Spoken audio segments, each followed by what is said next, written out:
Okay, we're going to build a custom live edge countertop to go in the bathroom vanity here. My wife pretty much built this whole bathroom by herself. I did the electrical. And anyways, so we're going to overhang here about an inch, overhang here about an inch with some live edge maple. This piece I'm going to use, I haven't worked with maple yet, so this ought to be interesting. We'll start by getting one nice clean cut. We're going to leave the live edge on this side. What do you think, Rosebud? Yeah? I'm going to start with this.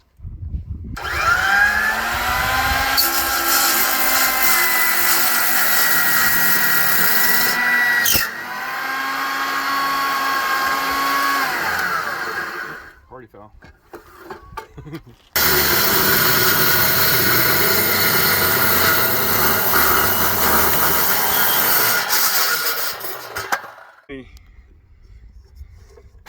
Since this isn't straight, we want that door to clear it, so we'll make this corner here to here 20.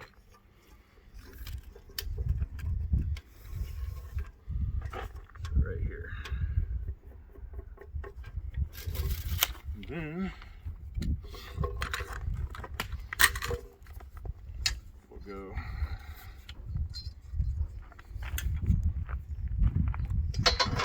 square it off right here and draw a line. We'll make that cut, and the last one we'll do is on this side.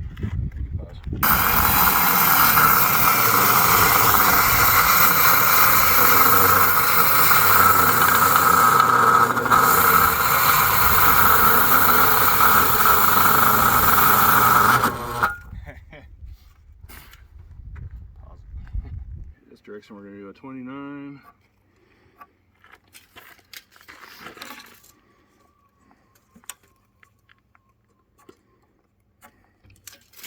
Then this side's against the wall, this side's against the wall. This side's going to be open, so I'm not too worried about running that guide and making it perfect. I'm just going to draw a line and cut.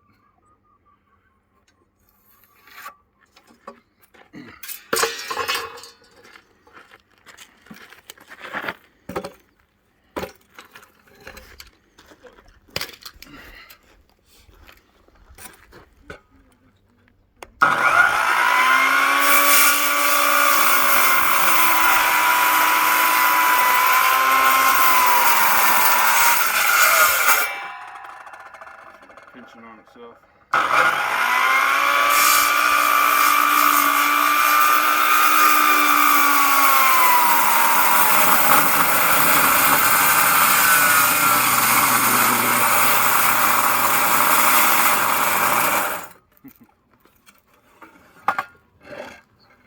Just cut a little down tighter.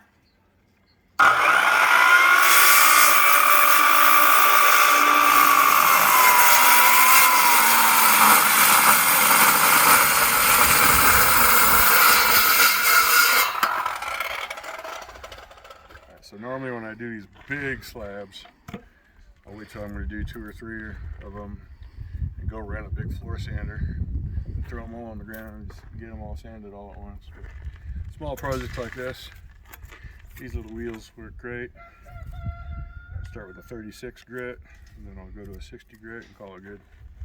Doesn't have to be too perfect because your epoxy resin is going to fill in any blemishes. But these are really nice to use.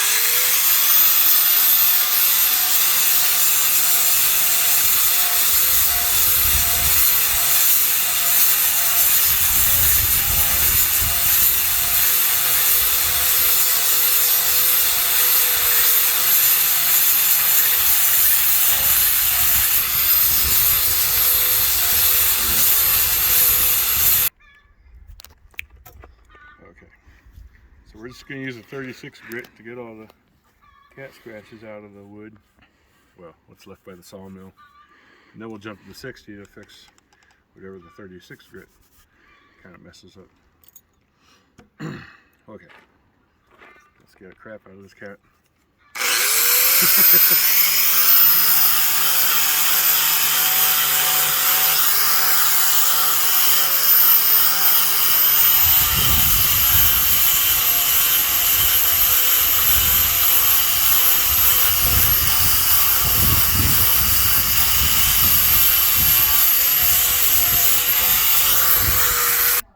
So I got a bunch of these 60 grit ones from Harbor Freight for pretty cheap. I forget what it was, a couple bucks each. Way cheaper than the hardware store. I ended up using that to do most of this. For the live edge part, if you're dealing with a big piece, just put a wire brush on your grinder and go at it real lightly. I'm just going to clean the dirt up a little bit. Something small, so not get too much into it.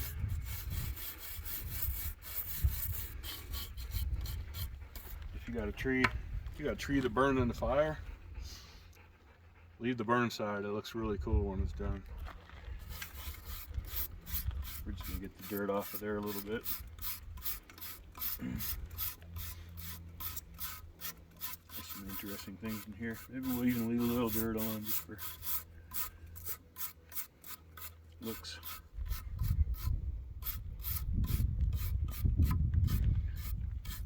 I'll use this on the clean side here as well. And then on the back side over here, up against the wall, I don't care. Up against the wall, I don't care. I'm gonna do just this side. Finish my top a little bit and call it good.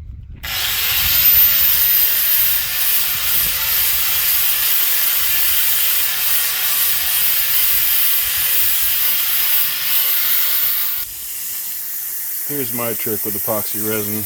I haven't seen anybody else do this, but the resin itself is really thick. So I like to soak it in hot water in a sink for a good half hour or so before I get started. And then, when you're ready, pull them out, dry them off real good. Dry them off real good so you don't get any water inside it. We'll take this over to the garage and get started. Alright, normally when I do a big slab, I've never taped up the edges like I'm doing now. This is going to be an experiment. But normally I just pour the first coat nice and thick and it'll drip off all of the edges. And then I'll come back the next day, do a second coat, and possibly the next day and do a third coat. Usually 3 coats. Then usually I get paper. There's a big roll of brown paper you can get from the hardware store and you can lay it out. You can use newspapers, anything to catch the spill. And then another table covered with something to protect it too. I'm just using a big tarp that nobody's using. But you want to have 2 containers of equal size. So you can put epoxy resin in one and hardener in the other, and then pour them together into something bigger. Mix it up. Oh yeah. A paint stirrer or a stick or anything you can find for that. And I have some of these sponge brushes on hand. And gonna get started. So I'm gonna mix this stuff up.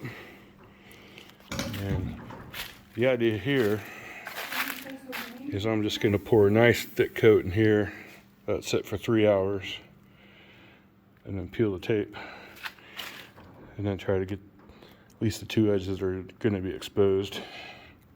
We'll see how this goes. We're going to take the resin itself,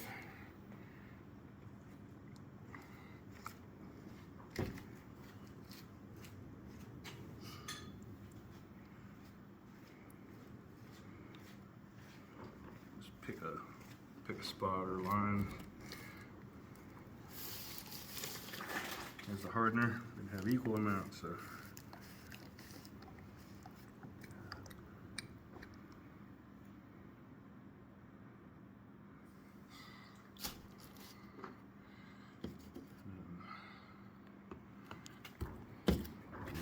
these real fast.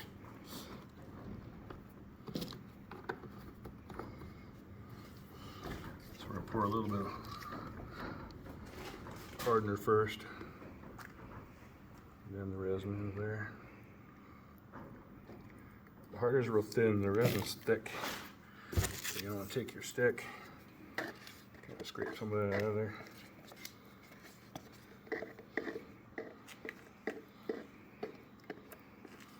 I wish I had a paint stirrer stick.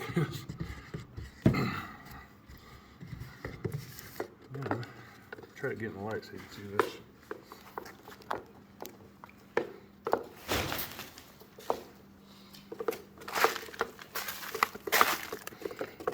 Want to get it nice and even, no bubbles.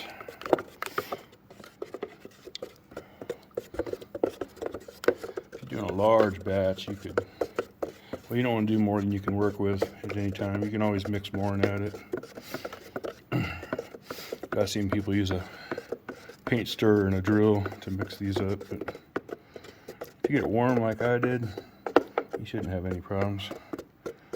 Just try not to let the resin touch the side before you mix it, and then you won't have any soft spots.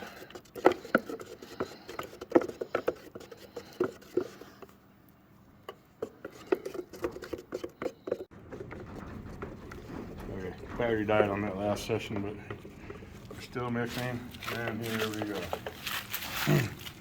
Just gonna start. What time do you want my mom to drop them off? Work them off. So here we go. Now we're So what time? good. What time?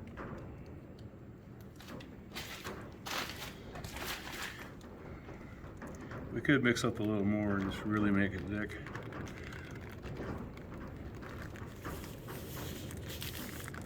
But I'm gonna go ahead and spread it around a little bit. These things work great for this. Until they fall off. They'll get hot and the sponge will dissolve off and fall. One thing I forgot to grab was the torch. We're gonna need the torch for this too.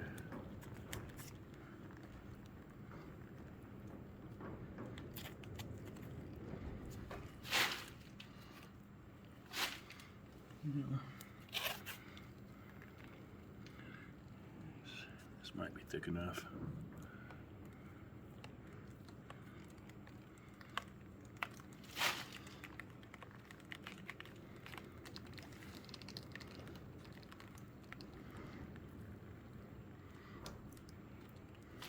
This stuff does self-level though, so you can leave it alone. Make sure you get every spot covered though.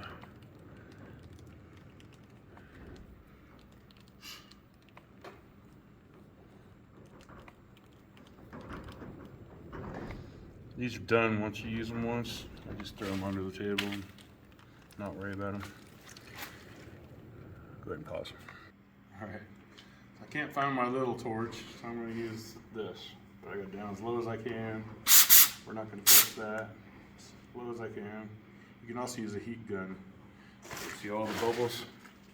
Just kind of want to pass across the top real fast. Pop the bubbles.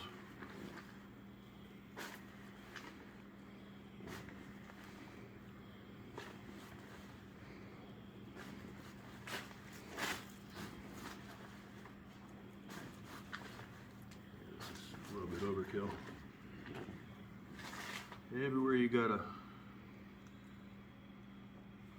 Everywhere epoxy seeps into a hole, it's going to start producing bubbles. So you got to come back. That's a foreign object right there. You want to do this indoors. Try to keep it away from dust and insects. And then if you have a little toothpick handy, if you do get an insect or a foreign object in there, you can pick it out with a toothpick while it's still self-leveling. We're going to come back to that. Okay. Alright, so you can use anything really, but get that object out of there. There's something else right here. Here it is. Right there. Yep. Something right there. I think that oxygen settling torch did some of this. If you get a fly that lands in there, just pick them out.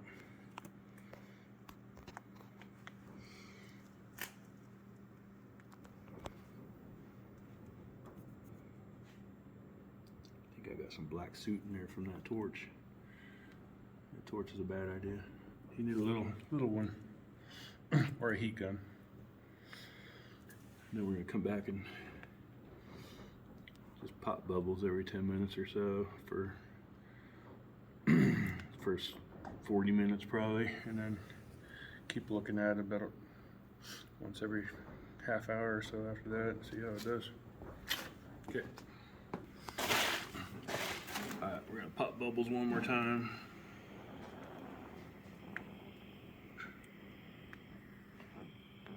See how they just pop?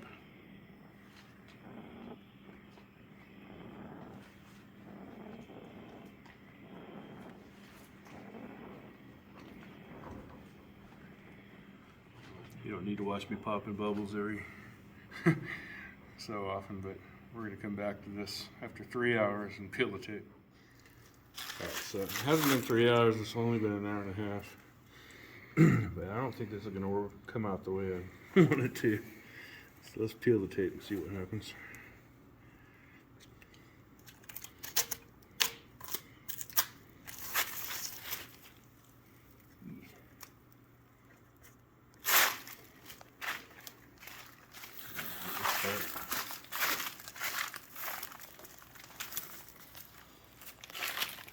This part is kind of super gooey.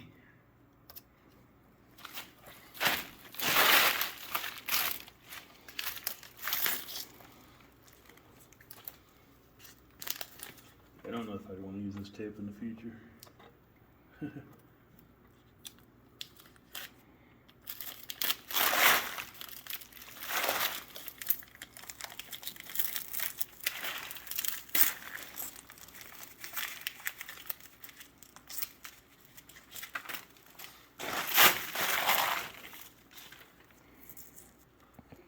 Rubber gloves would be nice too. This stuff's super sticky.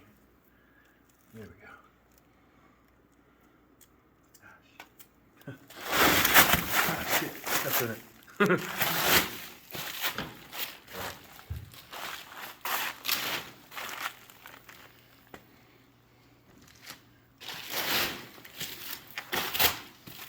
I guess what I was hoping for was enough to still run around and run down and do the sides, but that's not going to happen.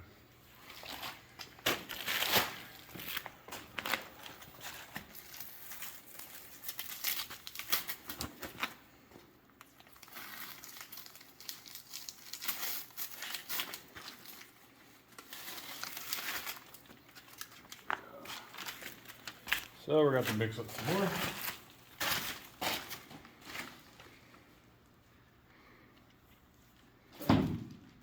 Good thing to mark your containers so you know which one's resin and which one's the hardener.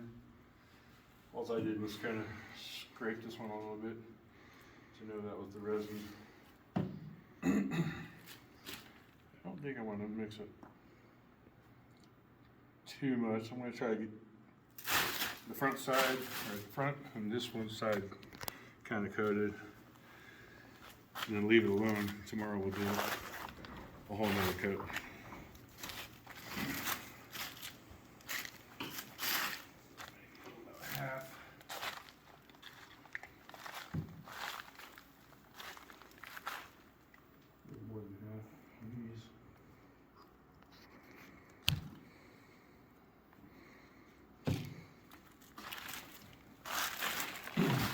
And I did put these in hot water again.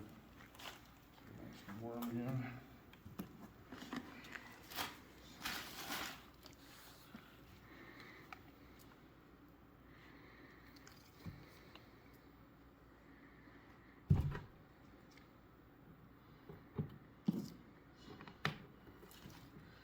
So a little bit of the hardener first. pour dead center. Oh, I had the wrong one. That was the resin I went first.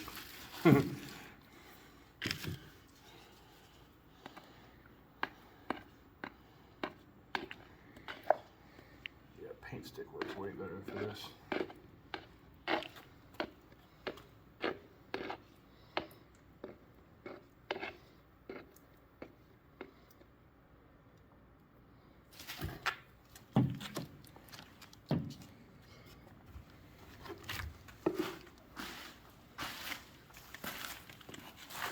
Here.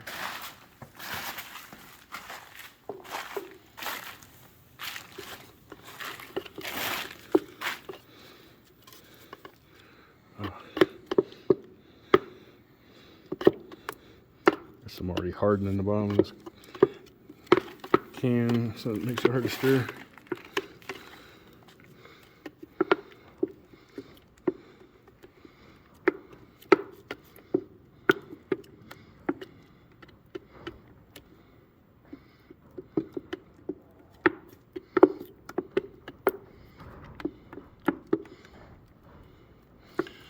All right.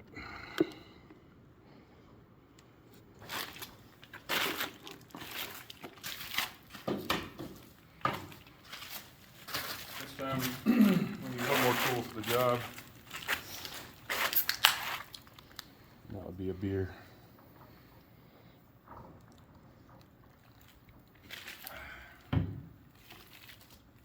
We get a fresh sponge. Normally I would do one coat. I would pour it on top first and then work the sides with the brush. And then for my second coat, I would start with the sides and then pour on top. But that's what we're gonna do now. We're gonna just kind of work the sides. Nice and thick. Leaving the catch bucket under it.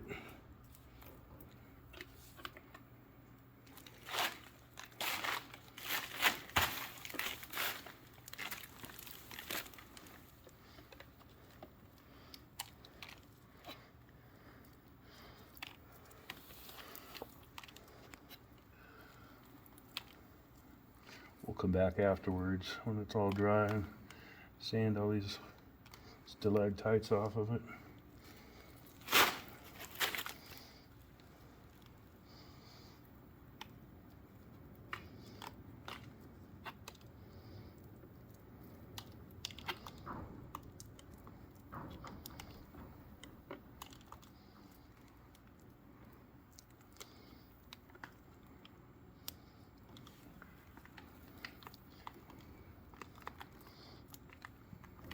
I think I got it. This side.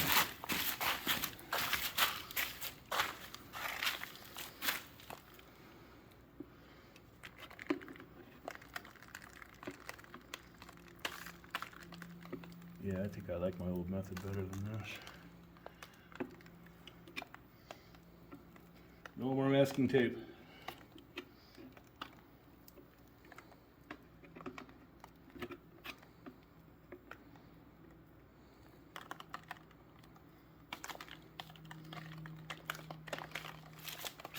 We'll just kind of pour the rest out a little bit on top.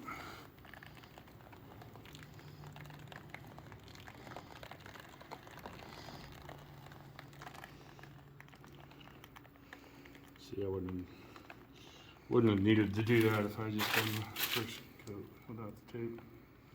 So we'll just try to spread this out evenly and call it a day for the first coat.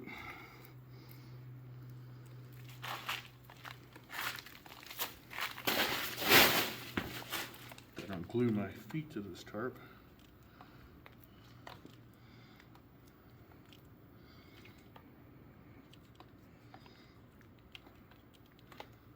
Oh yeah, this is good. This is a good amount.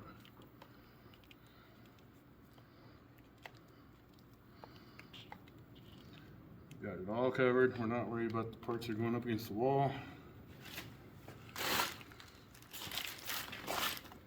Make sure we did get this good.